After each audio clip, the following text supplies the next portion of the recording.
What is going on, guys? This is the Lost Lion. Good morning, good afternoon, and good evening to everyone in the YouTube world. We're here at the end of the series. I truly hope that you guys enjoyed all these episodes of my 2.5-week trip to Chile.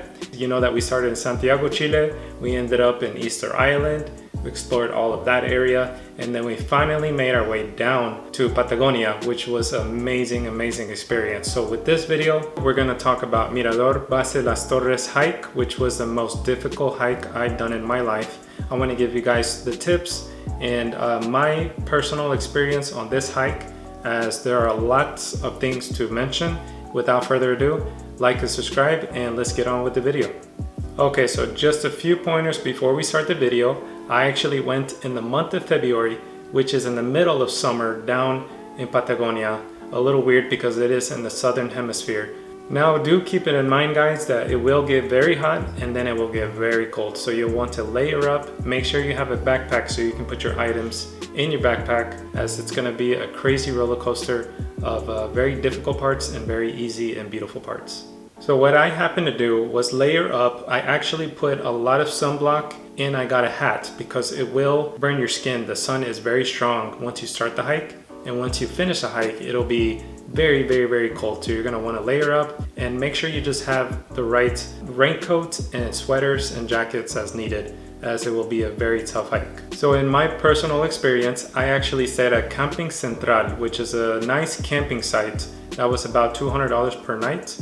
And from there, we got our stuff, woke up early in the morning, started the hike at 7 a.m., which is a great time to start. If you want to start earlier, that is always good. Now you will find that the starting point of this hike is right in front of Hotel Las Torres. You will actually see a cute little grocery store right in front of that hotel, and that's going to tell you where the start of the hike is. You'll see a little marker there, and from there you're going to see probably some people going into the park and ready to take the hike. I did realize that it was super easy for about the first 30 minutes. There was lots of people, lots of groups. There was a lot of individual people by themselves hiking the trail. So it is very walkable at the beginning. As you go on and climb the mountain, it is gonna get tougher and tougher. Now, once you're about an hour into the hike, you will walk into a valley with just a tremendous amount of space. And there it's gonna be very windy. You're gonna find it a little hard to hike there, so please stay low to the ground.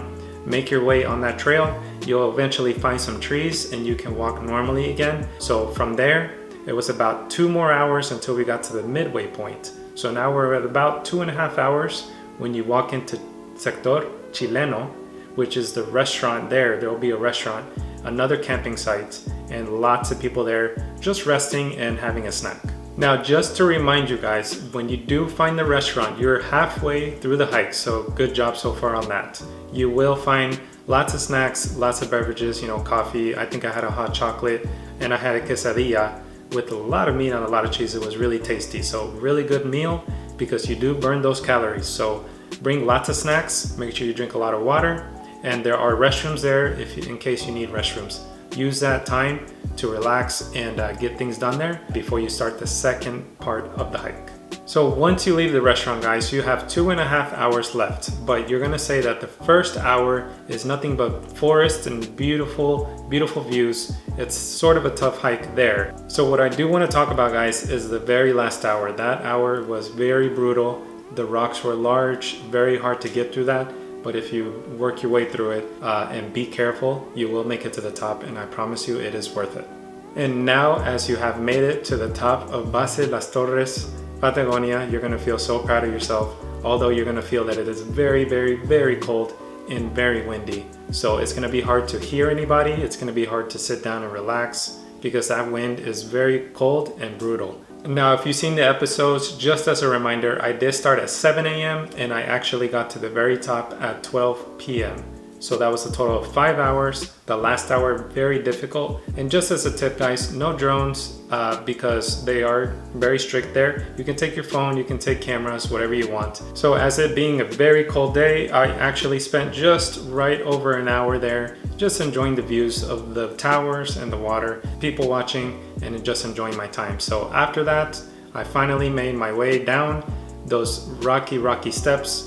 You have to be careful. Now, it was about 10 minutes when I went down from Base Las Torres, and I happened to just look the wrong way. I slipped on a rock, I hit my arm, dislocated my arm, and rolled into the bushes. I slipped, I fell, and I dislocated my shoulder, and I panicked for, I swear, about 5 seconds until I popped my shoulder back in, and everything was fine after that. Thankfully, I didn't break my arm, which would have been the worst case scenario, but this was just a life lesson learned here. Just watch every single step, as those rocks are super slippery and there are just too many of them.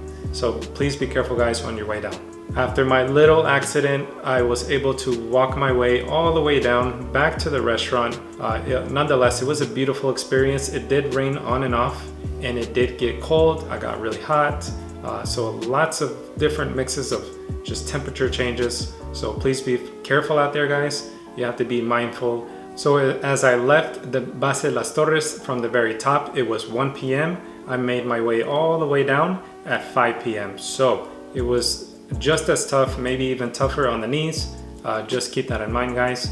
And the big question here is it worth it? Well, in my opinion, yes, it was worth it for a once in a lifetime hike. That was absolutely stunning, beautiful nature, beautiful views of everything. Would I do it again? Not necessarily. So if you are an experienced hiker, I definitely recommend Mirador Base Las Torres. And if you are a beginner, you should definitely try the Condor or the Cuernos hike, which is definitely easier, and there's plenty of more. But just a few examples. Now, thank you guys for watching. I am still on the road to 500 subscribers, so please like and subscribe if you found this information helpful, or if you loved my series in general. Follow me on social media. I will also be posting very regularly because at the time of this video coming out, I will be on the Disney Wish, so another cruise. Hopefully you guys love this content, and we'll catch you guys on the next one. Good morning, good afternoon, good evening to everyone in the YouTube world. This is The Lost Lion checking out.